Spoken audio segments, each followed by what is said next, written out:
Welcome to the Motoring Podcast, your weekly discussion of motoring news. This is episode 146 on Tuesday, the 21st of November, 2017. Hello, I'm Alan. Hello, I'm Andrew. And this week, we will be talking about how a council takes an opportunity to penalise diesel drivers, politicians get a lesson in the car industry, people get tired of implausible reveals, and how reliable are second-hand cars.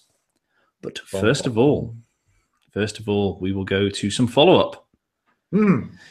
We will discuss, last week we discussed even how JLR may or may not have invested in Faraday Future, may or may not have been $900 million. Well, JLR have said they didn't. They were pretty darn categorical about it too, weren't they? Yes. And this article on Jalopnik, which will be in the show notes as ever, was very clear, saying it was completely untrue and things like that. Yes, the news is not true, and hence we do not have any comment, said a spokesman from Tata Motors. And later on, Faraday Future said, we will not comment on any speculation, ongoing discussions, negotiations regarding. I had a bit of a think about whether or not we should have covered this afterwards. After when this came out, like the next morning, 2 days later, I think it was. And I thought, no, actually, we were right to talk about it on that occasion because it was the story of the moment and it was the right thing to do. And we were suitably speculative. So I hope you guys all agree at home. But I don't actually regret covering this. We don't really cover rumory type stuff. But this one I thought was quite good. And I agree that it was the right. And I have confirmed in my mind, or at least told myself, that it was the right thing to do at the time. So yeah. I do not disagree with you. That's a relief, because we hadn't discussed that, and you could have disagreed with me right there. It's as though I would like to put you in a bad situation. Now, come on, Alan. Yeah, when would that ever? Oh, yeah, every week. Just as a quick follow-up as to the background around Faraday Future and stuff, Ryan Felton from Jalopnik, I know I just mentioned Jalopnik a second ago, he's really been following the kind of story and history and stuff of Faraday. And he's written a whole load of articles. That sounds bad. He's written a number of articles over the last couple of years since Faraday Future really came into being, came to the fore. About them as a company and about just their behavior and the way they are culture-wise. And I really feel that his article on the accidental billionaire and how the outlandish ambition of Faraday Future's financier brought the startup to its knees is really worth reading as a little bit of a follow-up on last week's story. The link, as ever, is in the show notes, but it's a really interesting long-form story, and it's the kind of stuff that keeps me going back to Jalopnik time after time, even though sometimes stuff can be a bit naff. But no, it's some of that. It's a great article, well worth reading. So please, if you've got like 10 or 15 minutes at one lunchtime this week, then go for it. That's a good. Yeah. Ta-da. Right. Yeah. More follow-up. Islington Council is going to introduce a £2 extra per hour charge if you have to try and park a diesel car in their borough, which is nice of them. Hang on a minute here. It is a diesel car pre-2015. I thought it was all diesel cars. It's I know Westminster Council. Westminster had already said that they are trialing such a scheme, and it's any pre-2015 diesels there. My apologies, you're quite right, yes. But Islington has decided that it will just do any diesel from the information I've read in various sources. Which is ridiculous, because it can, if you have a Euro 6 diesel, the latest version bought last week, perfectly maintained, straight from the factory, functioning exactly as it should be functioning. Or you've got a 30-year-old petrol car. The petrol car is not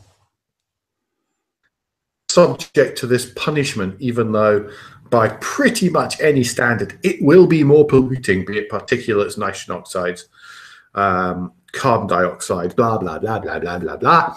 It will be a more polluting vehicle. Yeah, it's just a cheap opportunity to target diesel drivers. Because I'd also read somewhere, which I don't have the link to hand, but I'm sure I read somewhere that the Euro 6 diesel would actually receive no charge under the congestion charge. These are the original setups for the congestion charge with the 100 grams per. So that means that, you know, it's ridiculous. You're just choosing to take it's a cheap shot. It's an easy opportunity. There's the anti-diesel agenda, which is okay. Right. We all know that the air quality needs to improve. We've mentioned that many times on this show. However, I can't wait until all these councillors and everybody else, when they ban the diesels from all these places, suddenly go, why is everything costing more?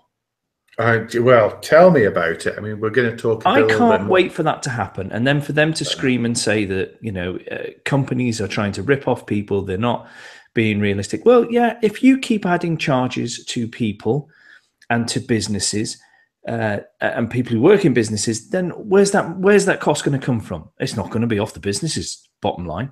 It's going to come out of our pockets. So one way or another, it comes out of our pockets. Because you are so silly to do something like this. I can understand it on a set prescribed range of diesels, but to just slap them all with it is I could understand if it went up to just Euro shows they 4 don't understand it. It just shows they have no concept. Okay, so calm, Andrew. So yeah, I know I've got plenty more later on. Could you please just balance this out throughout the entire show and don't use it all up right now? Yes. So the AA's president, Edmund King, has slammed the move, according to this Autocar article, saying that it's unfair and that failing to differentiate between older, more polluting diesel vehicles and newer models is crazy.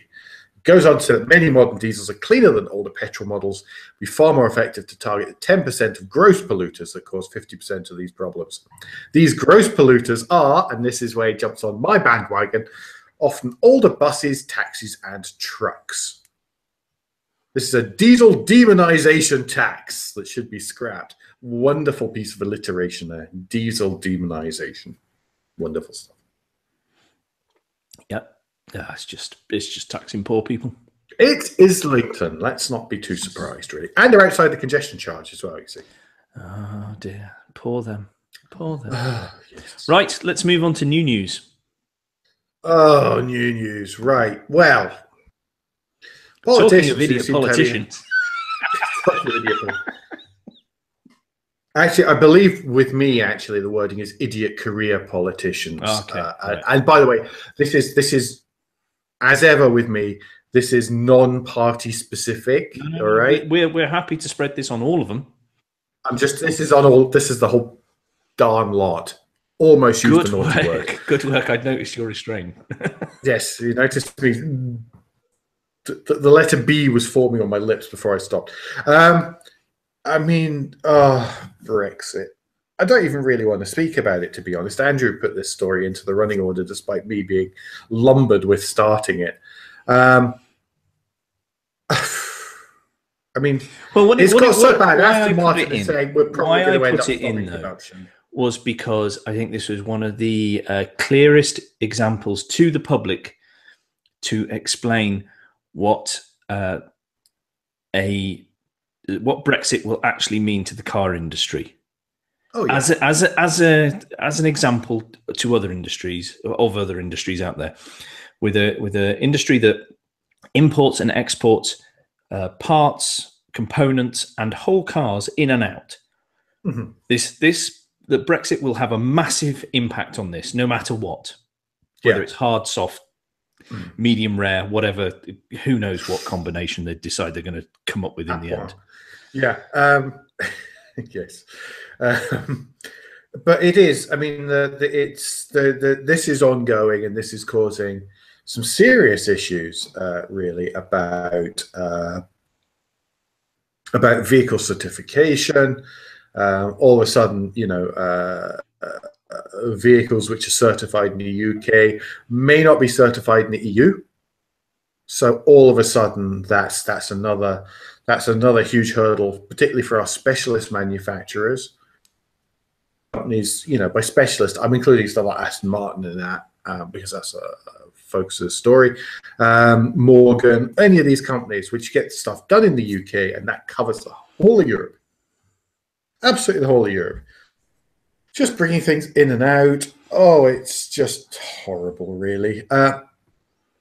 This is an article from the BBC that's going to be linked to in the show notes, pointing out that Honda was coming up with some stats around this, because of course it imports something like 2 million components every day from Europe. Yeah, when we talk about manufacturing, and maybe some people don't understand this, but virtually all factories are working on a just-in-time basis, which means that the part they need to fit to something arrives moments before someone picks it up or a robot picks it up and fixes it. Comes up within. There is no massive warehouse sitting there with 3 weeks worth of stuff, because that costs them lots of money. Stuff arrives on trucks 3 to 4 hours before it's needed. In some cases, 3 to 4 hours before it's needed, and sometimes there's a small stock kept off-site and stuff. But it really does arrive, get put into the system, and then slotted straight onto the car within hours. Okay, it really is. It's within that. I've done work with Nissan as part of proper everyday pays the mortgage type work, and it is that kind of time scale that you're looking at. The inventory management stuff for these organizations is just amazing. But for Honda, because you're buying stuff from suppliers all over the place, then they're talking, what is it, 2 million components every day, 350 trucks worth. And this can be everything from digital clock modules to entire wheel tire assemblies and stuff. And it can cost phenomenal amounts of money because if stuff gets held up at customs, if it gets held up on the way in. So not having all the stuff in place for this, not having an understanding of exactly what the deal is going to be, these companies, whilst they're incredibly fast moving in some aspects, really need a lead time to get to reorganize themselves, because they're so streamlined. Actual manufacturing takes time and effort to change things that aren't on that core critical path, really. And up until now, stuff like customs and trade things haven't been on the critical path because there's 35 years worth of legacy there, and understanding and knowing that it's not something that needs to be worried about on site. And that's what the big change is. So, yeah, it's a big issue. There's lots of stuff on this. Link to the BBC story. Lots of stuff at smmt.com, by the way. Loads of interesting articles from Society of Motor Manufacturers and Traders. Quite often with little... they do awesome infographics. On the site, it is lovely. They did a really good one about autonomous cars the other week. I almost retweeted from the Motoring Podcast account just to wind down Gerard, but I actually knew he was busy and that he'd miss it, so it wasn't really worth it. You'd miss out on all the joy. Yeah, basically. Or I'd have to listen to you. It's kind of, it's like, which way do I want to go? But whether, going back to the story rather than winding me up, whether any of the politicians listen to that, who knows? Because none seem to be doing so at the moment. This whole issue. Try not to go here, Andrew. Pardon? I'm trying. Whilst I absolutely do not disagree with you, I'm trying not to go into a wider Brexit discussion here. No, I was just going to say this seems to prevent any discussion, any rational discussion. Yes, that's true. And we need rational discussion. And I'm going to move on now. Better than that, we need rational actions. But hey, we'll start with discussion. Eh? Let's don't be too dreamy. Don't bite off much more than they can chew. Yes, quite. Or suck. We talked about Islington earlier is charging it over diesels, and everyone remembers that we were all encouraged to buy diesels because they were good for the environment back in 2000. Well, they weren't good for the environment. They were less bad for the environment. Well, no, it was sold to us that it would stop the CO2, so it was good for the environment. That's how it was sold. That's how it was pushed. And it was pushed on an environmental side of things. But there's finally documents have been gained through freedom of information, many freedom of information requests from, the BBC. It sounds like it was a bit of a struggle. Yeah, they had to make several requests and they had to hone down the requests over several attempts to get them to release some of the information. But basically, the politicians knew, which we all knew as well, because we had been told that the experts had made it very clear to the politicians that to go down this route would cause problems because of toxicity, and the air quality would go down if you pushed it. But they still went ahead with this, and I'm not going to go through the whole article because it does go on for a little bit, but do click the show notes and read it. But it's interesting to see diesel screamy though in times. Yeah, but it's interesting from the point of view of we get to see how politics is done. Yes. The trade-offs, the choosing what's the pro that they're choosing to back. In other words, essentially it was a trade-off because it would look like you were punishing diesel drivers if they actually did it the way that civil servants were suggesting the taxation worked whenever they changed it in 2000. I think that pretty much summarizes it. So that was, that was a tricky one there for Gordon Brown's government. Supposedly in his memoirs coming out later in the month, then there's not a huge amount about it, really. So this, by the way, the BBC have been researching this since about October 2015. That's why Andrew's been saying about the number of Freedom of Information Act requests and stuff that there have been. But right, let's move on. Yeah, car tax evasion, Alan. Not you personally. Not you personally. Just let's make that clear. Yes, well, do you remember in the old days where if you weren't sure when your car tax expired, you could look at that paper circle in the corner of your windscreen? So, certainly here in the UK. And then they got rid of it because they wanted to save £10 million a year. How much does it cost us, Alan? £100 million a year. So, now my maths isn't great. That's a swing. 155,000. Yeah. That's a slight swing in the wrong direction. It is a slight swing. In fact, it's a monster swing in the wrong direction because they were trying to introduce greater efficiencies. And this is a fantastic, this was a topic of discussion at work today, a fantastic example of efficiencies. Yeah, this will save us money. And the on thing, when you look at the entire process in one go, really, has it? No, because humans are involved. At the end of it, and it's so much easier for it, a bit like with MOTs, to be honest, so much easier for us to forget when our tax is done, and it even happens to the best of us, doesn't it, Andrew? It does because direct debits get stopped. Yeah, they did don't just run. Yeah, if you set a direct debit for a car, that it would just run, but they don't. No, it stops after the 12 out for that, and remember that. So even though they send out a reminder, they send it out quite far in advance. You think, oh, well, that's all right. I'll just keep that for a couple of weeks. I'll do it when I get paid. And then, of course, time comes when you get paid. Or this is me anyway. I'm saying from my own experience here. Anyway, and then you forget. It's the last thing on your mind, and so it's easy to forget it. And really, that's what's been happening to people because there's no visual reminder. There's no way. There's no way for us to actually say, oh, yeah, of course, drat, my taxes up. But there's another point, though, and I did see this mentioned by, I think it was Ed Callow trying to get clarification from DVLA. If you sell a vehicle or pass it on to someone else, the car tax has to stop there and then, that minute, and the next person has to take it on. So if it's gone to a motor trader, it has no tax. So are they including in this 100 million those periods of time when they're saying the car isn't taxed whilst it's going through a dealership before someone else buys it? That's a very good question. I thought it was a very good point because I couldn't see an answer. I couldn't see that it had been answered.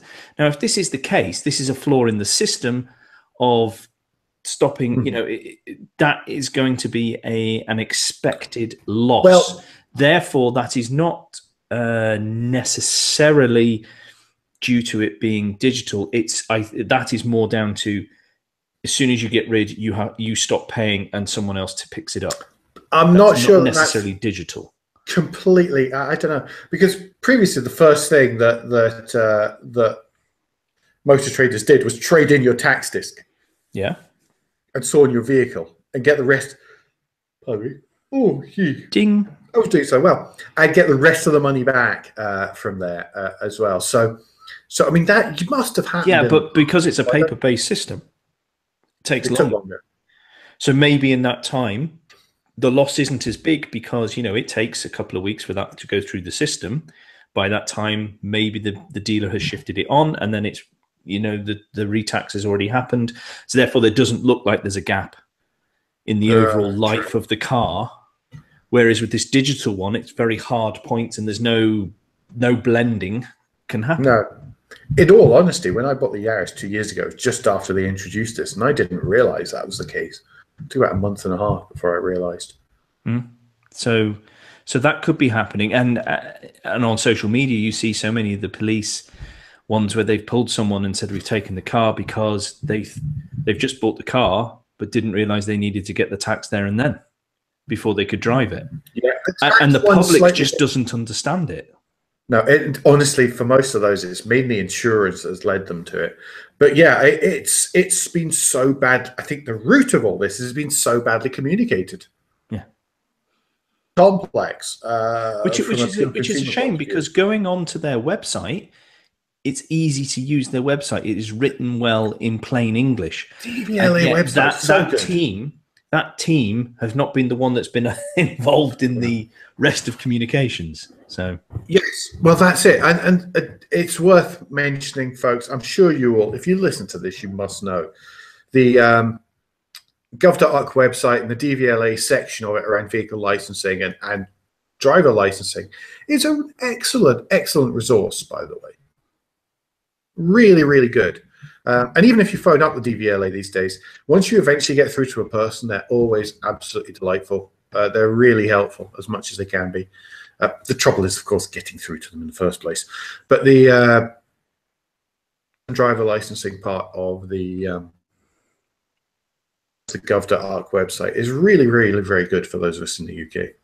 I'm so glad we don't have to deal with stuff like the you keep hearing about all the Americans whenever they have to go to the. I've got a friend out in America, in the Midwest, and it just sounds awful. It sounds horrific. It's lucky dip, and you have to walk into places and just hope you've got a good person behind the barrier, and you can be seen that day. Because if not, when it comes to closing time, off you go. Come back tomorrow. And you can waste hours there as well. Exactly. Yeah. Anyway, enough. Anyway, yes. So my summary of this is, yes, there's definitely car tax evasion going on, but I think there is also inadvertent mistakes happening, and possibly the cars being sold to traders. That there's a little bit of grey area there. However, that's not going to make up the 100 million loss. So let's be super generous and say 10% is down to people not realizing and the motor trade stuff. That's still 90% of that is people just going, yeah, not going to tax it. They have to catch me first. And because there aren't enough police out there, it doesn't happen. No, this is very true. Yeah. Anyway, on which happy and cheerful note, that brings us to the guilt trip section of the show. It's that point when I remind you about our Patreon and the different ways that you could support the Motoring Podcast. Using the Patreon, you can donate a small amount every month to us, and at different levels, then you get different things back in return because we're lovely like that. If you'd like to know much more, then please go to motoringpodcast.com and click on the orange Become a Patron button right there on the front page. And of course, if you're already a patron, and thank you, we have a new patron for the month, so that's wonderful. That's our aim, a new patron every month. So thank you, new patron. Thank you. That's very, very, very much appreciated. Yes, it is hugely appreciated. We, of course, understand that in these days and times, not everyone can afford to give money to a cause such as ours. So please, if you can't, then don't forget to like, rate, and leave feedback via the podcast player of your choice. The most popular and prolific podcast player is not only alliterative, but is also iTunes. So of all the places to choose, then iTunes would be the absolute best. I got myself into a total tongue twister there. Well, you wrote the words. So yes, I did. And then I ignore them every single week. So thank you very much. For those of you who have left ratings, who are patrons, it makes a huge difference to us. It really, really does, and we appreciate it massively. So thank you so very much. We do. Enough. Go. Pause the podcast. Go. Do it now. Come back. Thank you. Right. Good. Tell us about your Tesla Semi, Alan. Oh. Well, it may have been noticed by some people who I doubt it. Possibly take a tiny interest in cars and in technology. Lord Muller had a small event last week in which he unveiled a couple of things. The first thing not the first thing, the second thing that was unveiled was a Tesla Roadster. A new super ultra quicker than the speed of light. Oh my God, it's amazing concept from Tesla, which I don't even care what the numbers are. It was very, very quick in a straight line, everyone. And it's going to cost £3 billion and nobody's ever been near it. So that's nice.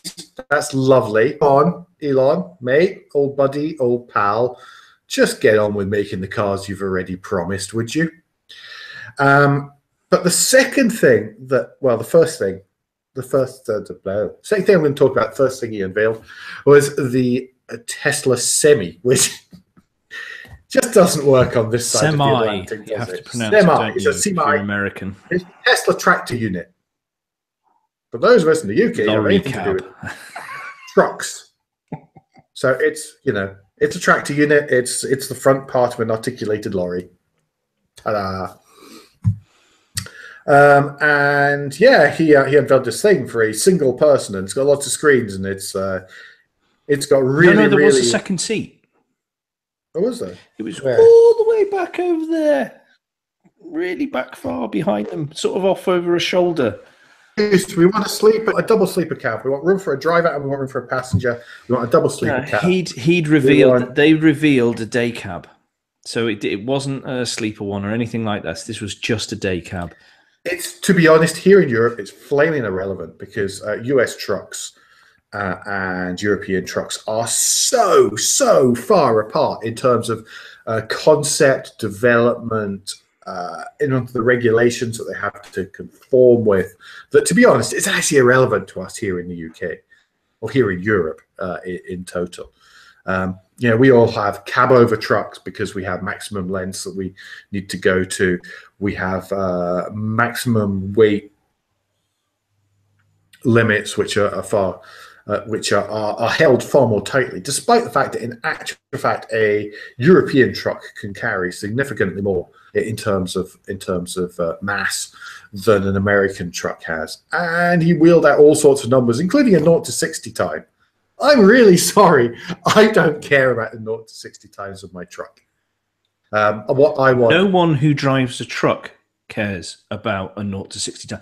That is such. I don't want my goods. I don't want my stuff that's in the back of a truck being slung back and forth as people accelerate and brake and accelerate and brake. That's bad driving. Well, this is part of the problem with the whole event, was that they focused on issues that are completely not relevant to an electric vehicle. Did you see, not even an electric vehicle, commercial vehicle?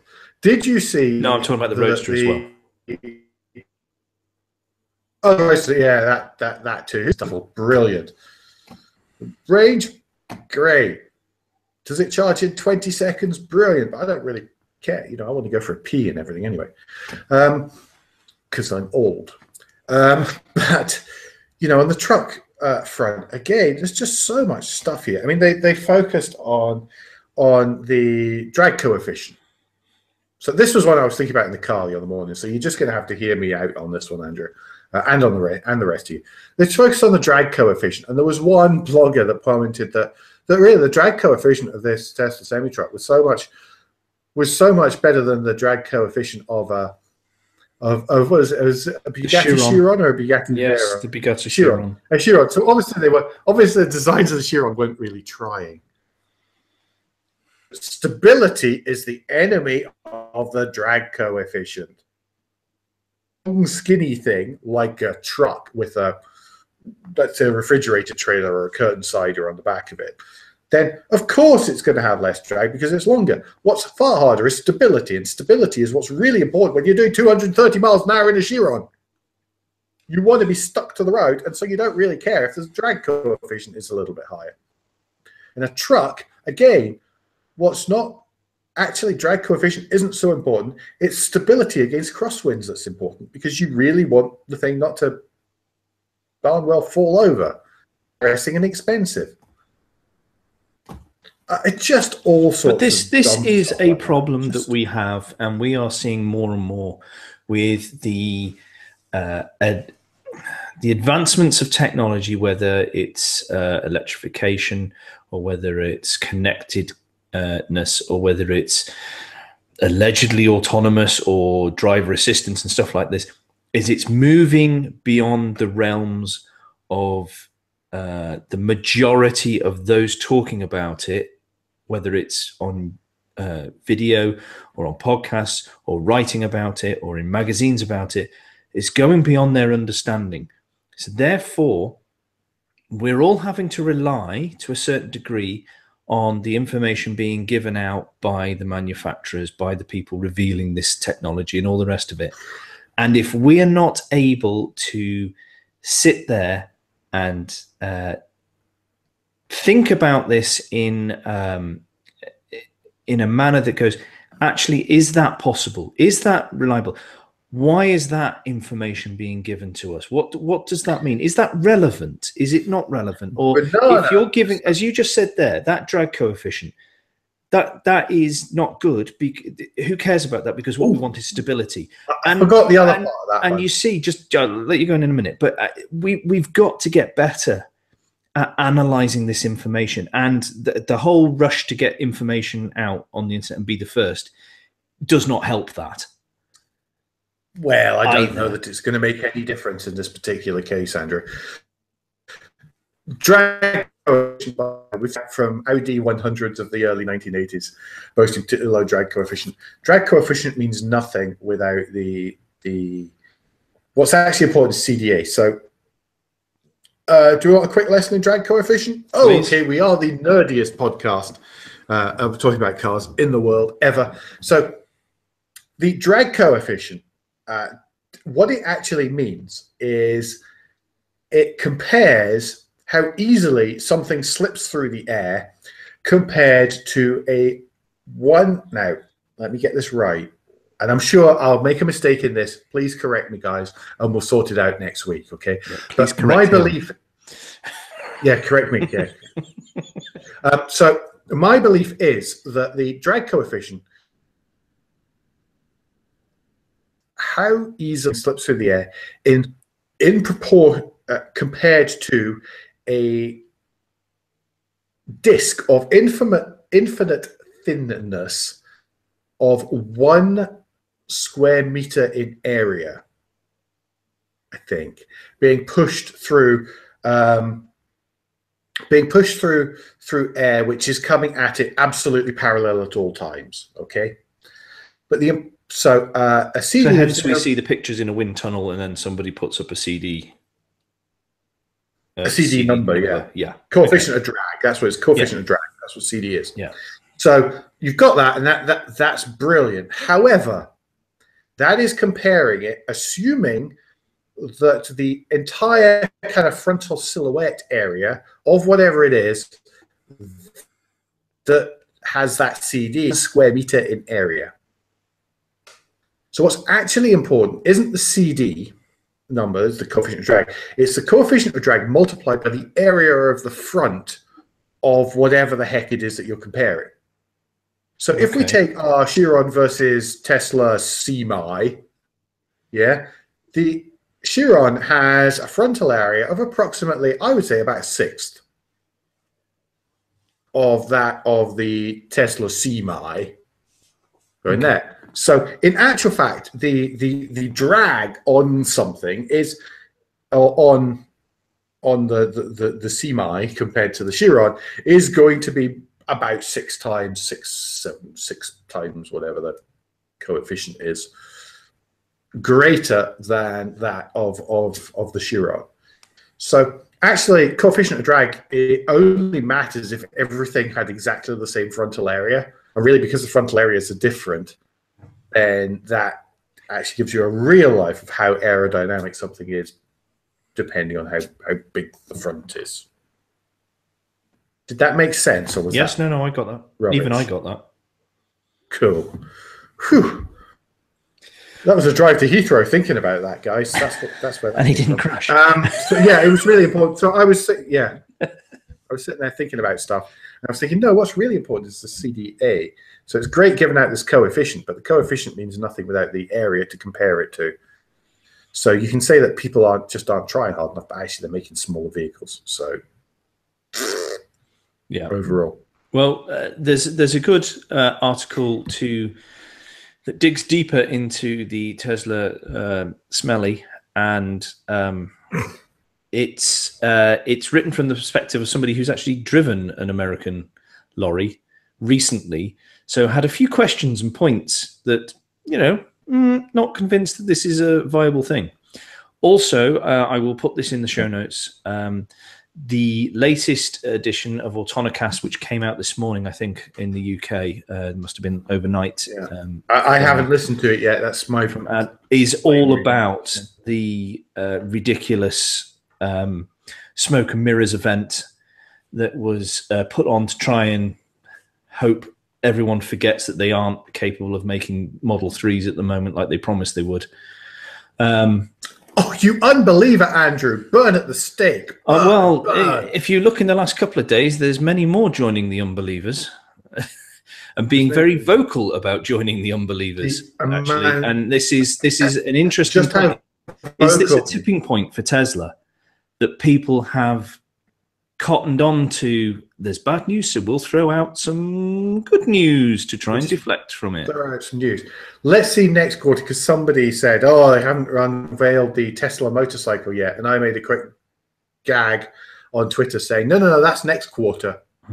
And the number of likes I got for that was more than I was expecting. So, yeah. Well, because the other thing that was done with the Roadster is that if you buy the founder's version, it's $250,000. And no, it gets better. And if you want one of those, you have to put the full price down as a deposit. Oh, did you see the bit? Did you see the bit in the terms and conditions about that? That it wasn't being held in escrow. It was just you had to understand that essentially the money was going straight into the business.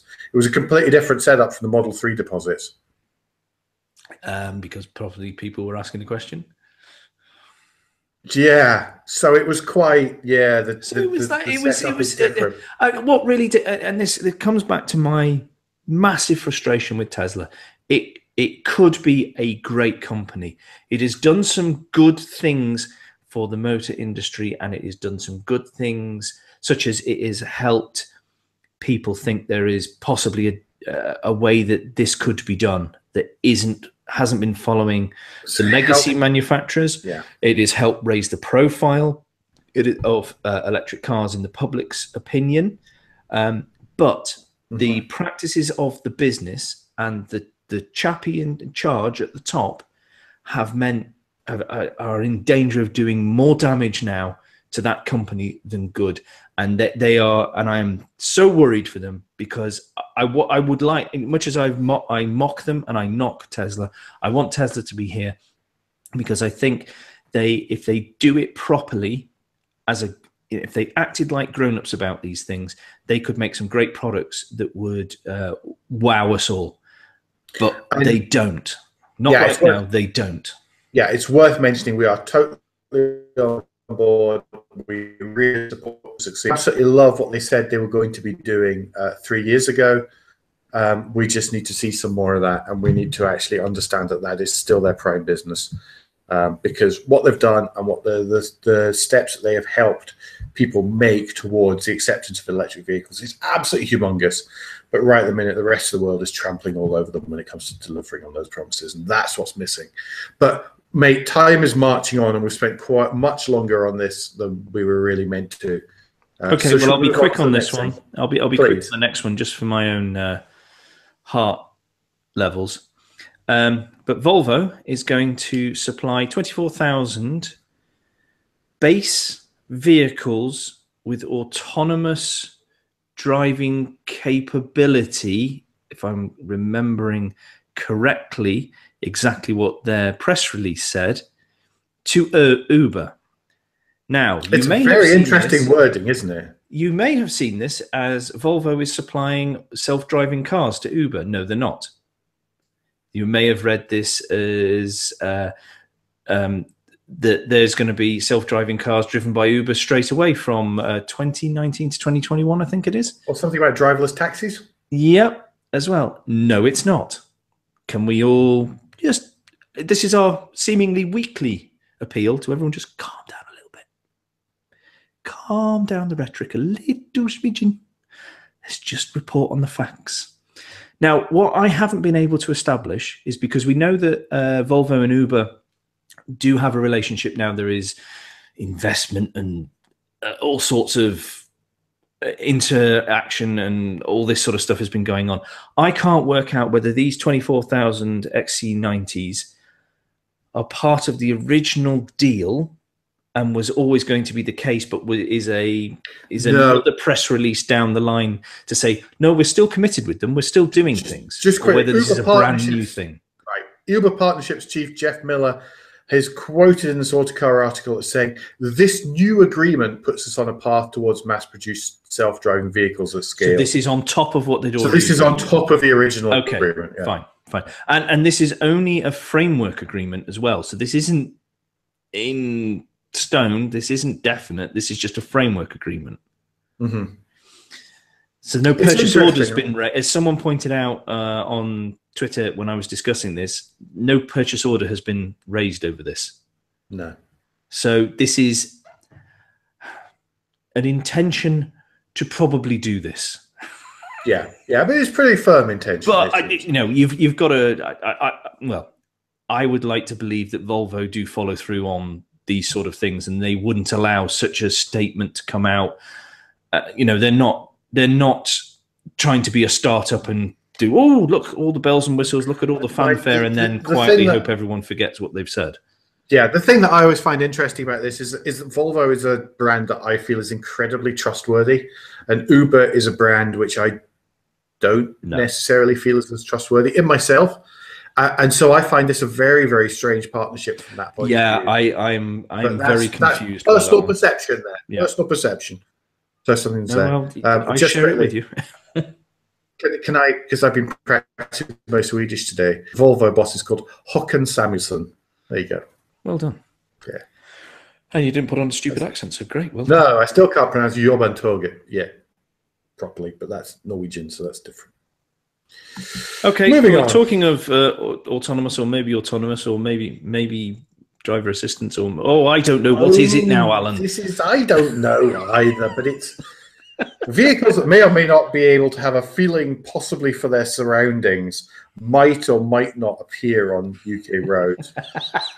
I think we should just have that. We should just have that every week. I'll just cut that soundbite out and just put it in every week. If we could, it would just save so much hassle and so much reading. The story is titled "Fully Autonomous Cars to be 2021 in Autocar." It's a story by Rachel Burgess, and really the rest of the story doesn't actually cover too much of that. They say that there may or may not be in the forthcoming budget money set aside for trials of vehicles which may or may not be able to navigate themselves to one level or another as a result of a partnership between JLR, Ford, and of course Tata Motors, the parent company of JLR. There is the chance that vehicles may or may not be able to drive, possibly themselves, by some definition of themselves, around the Greenwich in South London and possibly the Olympic Park in Stratford as a result of that, which would or could mean that there might need to be a change to the Road Traffic Act to allow testing without a driver at the wheel. Although, let's face it, they're never going to test them without a driver at the wheel because they need someone to take control just in case, or at least to hit a big red stop button. So really, what is it? It's another article on speculation about autonomous-ish vehicles driving here in the UK that's entirely dependent on a budget which hasn't been announced yet. I'm sorry, I think that's a rubbish story. But was that a nasty draft of truth from my mind? That's fantastic the way that you did that. That's wonderful. I really enjoyed that, actually. But there's two quotes from Ken Tyndall, actually, who has been on Rear View, which is coming back soon, everyone. Thank goodness, we all thought it had died, even me. No, not died. Don't worry. But the first quote from Ken Tyndall in the last week, which I thoroughly loved, was "Driverless cars with a driver is my favorite 2017 ism." I saw that. I like that a which lot. Was just brilliant. But another quote from Ken on Twitter just this evening, and this is why I am so skeptical of autonomous vehicles being on the roads as we are set up now, and where I think that Bob Lutz's gloomy prediction of the future, is more the truth than anything. But as Ken points out, autonomous vehicle software isn't compatible with existing safety critical software standards, and we can't show a priority that it's safe to deploy. And the problem is we're being asked to have an almost religious belief that because it's a computer, it'll be better.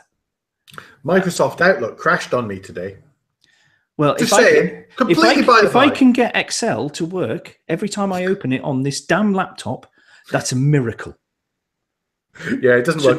Don't say it to me. Yeah, we'll get a car to drive you across Britain. No, don't ask. I don't want to do it. Just get my laptop to work, please. If you can get that to happen, I might consider believing that you'll get a car to work. Anyway, enough of that. Are we done with that? Should we move back to a classier age then? Yes. Shall we look at the list of the week? Yes. Back to the time before anybody gave it, where self-driving cars only appeared in the Jetsons.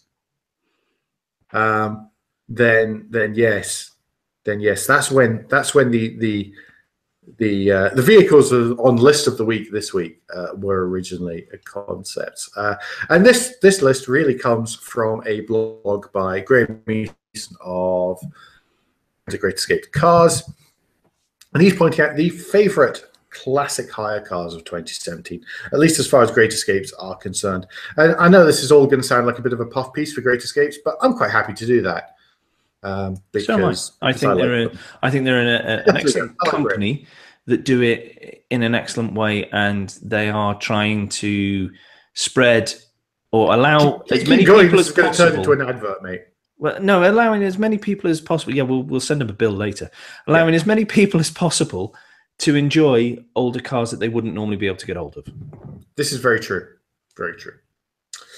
So Graham, anyway, has put together the top 5 cars I fleet as an They've done some serious miles. Yeah, they have. Based on the average number of miles that their examples of these models have covered. So the top 5, number 5 is the Ford Capri. Driven it. Yeah, we're going to be able to do this most of the way through this list. All the way through, I think. Really, I haven't done the next one. 7,500 miles a year. So as Graham points out, when they first put a Capri on their list, on their fleet in 2010, they could hardly give the hires away. Nowadays, it is as they say, what was once £1,000 car is now a £10,000 car. Yep. 500 Number 4 is the Jaguar Mark II. Now, they have multiple of these, and on average, each of their Mark II Jaguars has averaged 9,000 miles per car. So if you're not sure what a Mark II Jaguar is, think either The Great Escape or, more likely, Inspector Morse. Yeah. And if you're still too young for Inspector Morse, don't worry. It's all ancient history to you, mate. Fab car, though. Yeah, I've not driven one. It was an experience. It was a full-on experience, quite theatrical as well, I felt. Did you go for a pint, Lewis? Number 3, Jaguar XJS. They have a few on their fleet, and on average, they have covered 9,400 miles per car. We've actually driven the one pictured, and I think it's a wonderful thing to drive. No, we drove the coupe, didn't we? No, we drove the soft top, mate. No, I've driven the coupe as well, then. Fair enough. Yeah, it was motoring. Yeah, we didn't drive the coupe. We drove the soft top with the roof down because remember, I forgot that I was driving. I couldn't go this year, could I? So. Yeah, but this was the year we both went 2 years ago. We drove the soft top because remember we came to a miniature roundabout and I forgot I wasn't driving an MX-5. Ah, yes. And as a result, sorry, yes. Going straight over the roundabout because it's less driving, more navigation. I think is close to it. It is like one does waft. It's wonderful. It's great. Wonderful. Number 2, Jensen Interceptor, 12,000 miles a year. This is a wonderful, wonderful thing to drive. Brilliant exhaust note. So yeah, I can believe that 12,000 miles a year, and it's a Jensen Intercept. It has the best name of any car ever. It has one of the best rears. Best, from the C-pillar backwards. It's just gorgeous. I've got a lovely picture of it outside Weiner, actually. Thanks to Liam Bird for suggesting that as a photo location last year. So wonderful stuff. And another one, the Jaguar E-Type, which on average now they have how many? Three E-Types on their of their own. Each one does about 15,000 miles a year. Wow. That's proper high modern car mileage. That is. That's getting on for the amount that I cover in my MX-5 each year. And so that's pretty serious. But yeah, number 1, Jaguar E-Type, which isn't a great surprise, really. But seriously, the guys at Great Escapes, and if you go this week before Friday, whatever it is, Tuesday the 21st, then they actually have a sale on as well. By the way, sorry, Graham, I've just done you out some cash. But they actually have a sale on as well, a Black Friday week sale. So you can get it for less. So they have their full-day excursions as well as the ability to hire a classic car by the hour. And the reason for that is because they've found that people hire a classic car for the weekend, and really after the first hour, they've kind of got it out the way. They've now driven an E-Type. Can they have it back now? Because now it's just an old car. It's awesome. Brilliant. Have a word with them. Have a word with Graham. And please don't forget to mention our names if you've never dealt with Great Escapes before. Yes. Right. It is not actually sponsored by them, although I'll understand if it feels like it now. Yes. We may have to have a chat with them about that. Right. And finally, what car's reliability survey is out for 2017? The absolute opposite of what we've just been talking about. Quite. And they are talking about cars in the 0 to 3 years old range. So Yes. I'm not going to go through all the various sections that they've got in this. I'm just going to touch on the brands because there's a few surprises in there, actually. Well, there's something I'd like to say very quickly about Go on, that, then. which is this time what they've done, and I was discussing this a couple of weeks ago when I was with some proper grown-up motoring journalisty folk and motoring PR folk, pointing out that what they've actually included this time is the number of recalls that have been for cars. So no matter how minor they are, the recalls have been, or whether they've just been done or whether they've actually been mentioned at all, means that they've counted those against the vehicles in the list. So where we might see a brand that we would expect to be much higher in the list, it could be because there have been 2 or 3 recalls on that brand or on a particular model. And that, this thing or not, or whether it was something which you may or may not experience in a certain type of snow in a Nordic country whilst traveling at low speeds and doing lots of stop-start stuff, but the company has declared they're going to sort it against the brand or against the model on the way through. So just a word of warning about the scoring. There is a slight thing in there which may knock the scoring around a little. Although Alfa Romeo at 5th in reliability by brand of cars 0 to 3 years is possibly quite surprising. Yeah, well, that was the first one that leapt to mind, to be honest, is that's so high. And well done, Alfa. I actually completed this survey, by the way.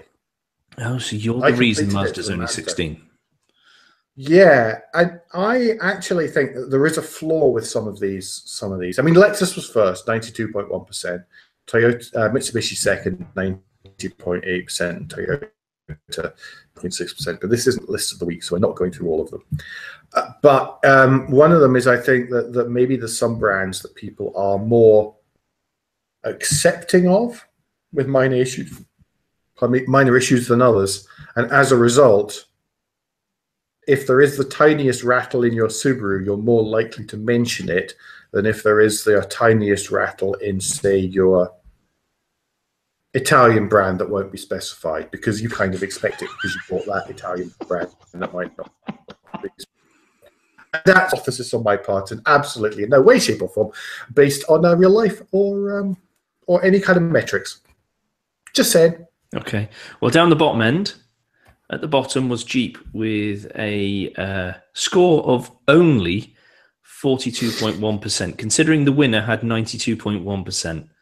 That's quite a gap. Land Rover are just above them at 50.6. Tesla, level of surprise. Friend of the show, Tesla, 52.4. I am surprised at Nissan being 4th from bottom, but I've not been in a new... Well, no, actually, I have been in a new Nissan recently.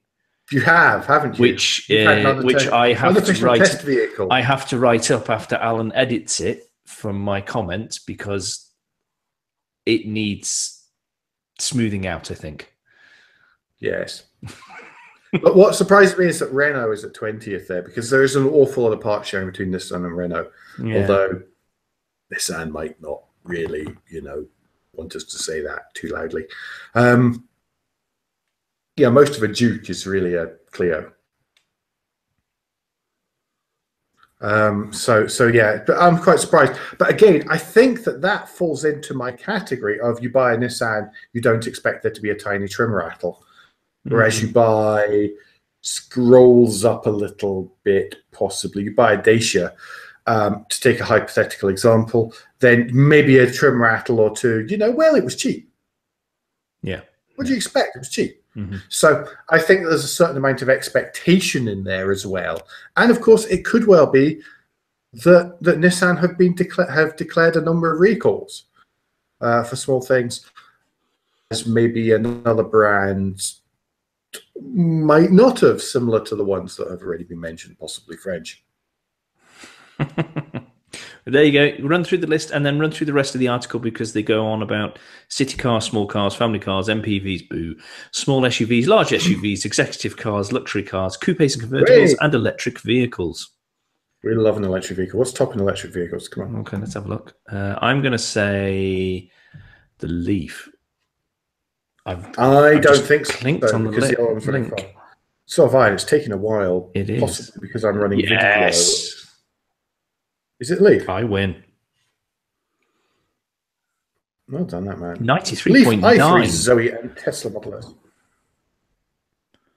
This will be interesting. This will be interesting in 5 or 6 years, where particularly when the electrification, I'm going to call it electrification, of the more premium brands really kicks in, and things like the Volkswagen Group as well. So it'll be interesting to see when there is a bigger choice. There is less to go wrong. That's the thing, right? Come on, we do that. We don't want to be. Let's go for luxury cars because we maybe want something which has a V8 in it because we like V8s as well as electric cars. Mercedes S-Class, A6 E-Class, V70 XF, XF. 5 Series and E-Class. Well, that was rather dull, but yes, there we go. Wow, that E-Class doesn't get good marks. Well, 6.1 for the current generation. The older generation, 75.3. There's some incredibly unhappy people who've only just bought the car. Yeah. Wow. Because again, expectation. You're buying a Mercedes, you don't expect a trim rattle. That's not far off 20% below the 5 Series. Don't forget that as well as that, there's been a couple of recalls on that particular model, including the one we covered a few weeks ago for the airbags. Yeah, true. So let's remember that may not be a true reflection of the actual reliability of the car. It could be reliability plus a number of times the manufacturers have decided there is a very small fault. Yep. Right, that's us. Come on, we've waffled a lot today. Yes, we have. It's been a long one. I'm so sorry. Today. We have, and it's quite a surprise. So I'm quite disappointed in myself for dropping to your level, to be honest. So you were saying that rear view is on its way back. It's not back this week, is it? It's going to be next week. Looking for a week Friday. Week Friday, fantastic. But we'll be back. We will be back next week, although we need to decide when. How many times? And that's my fault. How many times as well? Yes, that is a serious issue. We have lots of content we have got in the pipeline to produce. We've got 4 special editions to record as well as the standard shows, haven't we? Yes. And I've got to do unofficial test car. Such highlights as blog. Are we going to do unofficial test car? No, as a blog post. That's going to be a post. So we've got stuff from Lexus, we've got stuff from Hyundai, we've got stuff from Kia, and we've got coverage from, what's the 4th one? Mazda. From Mazda as well, yes. Oh, yeah, a load of Mazda stuff to come, which isn't coming from me for a change. So that'll be a pleasant change in there. So that's coming up probably around Christmas to bridge the Christmas gap, whilst the pair of us take some much-needed holidays, I think, on both counts at the minute. And holidays don't involve getting on airplanes, which is good. However, don't forget that between now and next week, you can give us any feedback. Share your thoughts with the show at Motoring Podcast on Twitter and Instagram, on Facebook, and on the contact page of motoringpodcast.com, the hub of all our activities. I can't even pronounce it anymore. I'm so sorry. How strong was the beer you had? It was 8 I didn't read this before. I think, frankly, we're lucky you're not. It's a wonder I could snoring and quietly in the corner. I know. That was a mistake, everyone. I bought it because I like the name. Can I go back and do this? We're not shallow. Please? No, keep going. No, okay. Please don't forget our Patreon offer available at motoringpodcast.com, and you can click the orange button on the right-hand side of the page to find out more. Andrew, what's the best way to get in touch with you? Best way to get in touch with me is via Twitter. If you search for Crack Windscreen, you will find me there. And Alan, if people want to get in touch with you and say, just don't drink and podcast, what's the best way to do that? Bradley on Twitter. I'm so glad some things have already been decided before tonight's podcast is listened to. Andrew, what about you? Did you just... I just said all that. You did just say you've thrown me God, this is off. going so well. Can I please go back and record this again? No. So until next time, Alan. We're back next week. Until then, I've been Alan Bradley. I've been Andrew Clues. It's been a long day, but really, guys, safe motoring. You're such a... That's fantastic.